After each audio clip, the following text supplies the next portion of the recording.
Bonjour à toutes et tous, c'est un plaisir de vous retrouver pour ce 4e cours sur la valeur des cartes de Wardley. Hier, j'expliquais comment les cartes m'avaient servi à prendre du recul sur une situation d'échec, mais également à faire évoluer le modèle économique de Grimp. L'objectif d'aujourd'hui est de faire un tour d'horizon de ce qu'il est possible de faire avec les cartes. C'est parti. D'abord, vous pouvez observer votre organisation.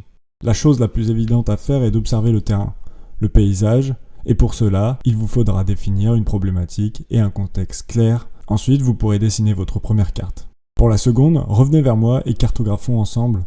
C'est cadeau. L'observation prend une toute autre dimension quand elle est collective. Le pouvoir des cartes de Wardley est d'engager les participants et les participantes dans l'observation.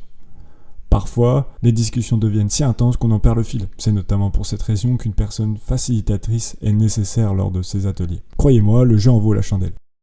Vous pouvez aussi concevoir une stratégie. La puissance de la méthode de Simon Wardley se révèle quand on intègre l'approche complète du cycle de la stratégie dans son organisation. Je vous en parle même pas quand l'approche est collective. Mais ne confondez pas stratégie et tactique. La tactique rassemble toutes les décisions d'adaptation pendant l'exécution de la stratégie, alors que la stratégie conçoit hors exécution pendant le temps qu'on se donne pour formaliser son objectif, puis trouver et justifier une direction à prendre. Vous pouvez aussi explorer de nouveaux modèles économiques. La découverte de Simon stipule que chaque activité, pratique, connaissance ou donnée de l'espace économique passe par 4 phases au cours du temps. Il appelle cela l'évolution. Pour les activités, la phase 1 est la genèse. La 2 est la phase du sur-mesure, puis vient la phase produit, et enfin celle des commodités. Le long de toute cette phase, les caractéristiques, les attentes et les formes des composants de l'économie changent. Prendre conscience de ces changements est fondamental pour adapter son modèle économique. Maintenant, vous pouvez anticiper les changements et anticiper le futur. La discussion sur la forme et l'apparition du futur est au cœur des cartes de Wardley. Sur la carte, la ligne rouge représente la ligne du futur. En fonction de la position des composants sur l'axe de l'évolution, leur futur est plus ou moins anticipable. Dans une époque où le monde change de manière forcée avec le réchauffement climatique, où le vivant s'éteint à une vitesse sans précédent, il est temps de tourner la page de la destruction et de la prédation pour créer un nouveau présent souhaitable et soutenable. Vous et votre entreprise avez un rôle prépondérant dans ce nouveau récit. C'est peut-être même ce qui vous a amené aux cartes de Wardley. Les modèles compatibles pour préserver le vivant et l'habitabilité de la planète existent déjà sur la ligne du futur.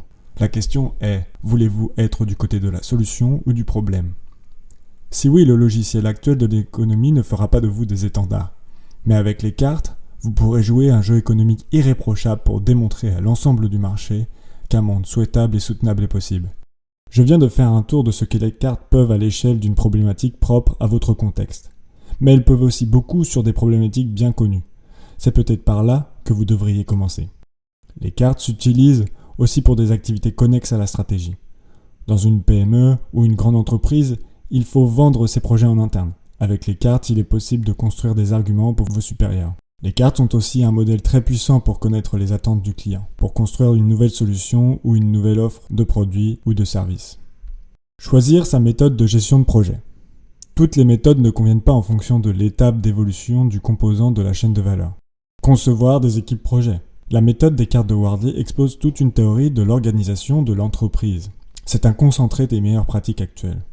Choisir ou investir. Les cartes éclairent aussi les espaces de votre chaîne de valeur où vous devez investir en temps et en argent. Découvrir les doublons d'activité. Dans un monde aussi complexe, les doublons sont plus fréquents qu'on le pense. Parfois ils sont choisis et nécessaires. Parfois, ils sont onéreux et inefficaces. Les cartes collectives permettent de les identifier.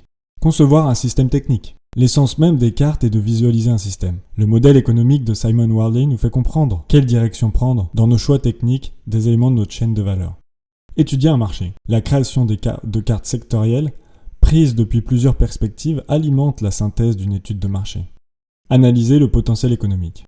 Qu'on soit dans le cas d'un investisseur qui souhaite analyser le potentiel économique de son futur investissement ou dans le cas d'une entreprise qui veut comprendre la stratégie d'un concurrent, la méthode de Wardley est totalement adaptée à l'analyse d'une chaîne de valeur extérieure à l'entreprise. Ce tour d'horizon assez complet n'est qu'un début. Pour en savoir plus, il suffit de plonger dans le livre de Simon. Demain, dans le dernier cours, je vous parlerai de toutes les ressources à votre disposition pour intégrer les cartes dans votre quotidien.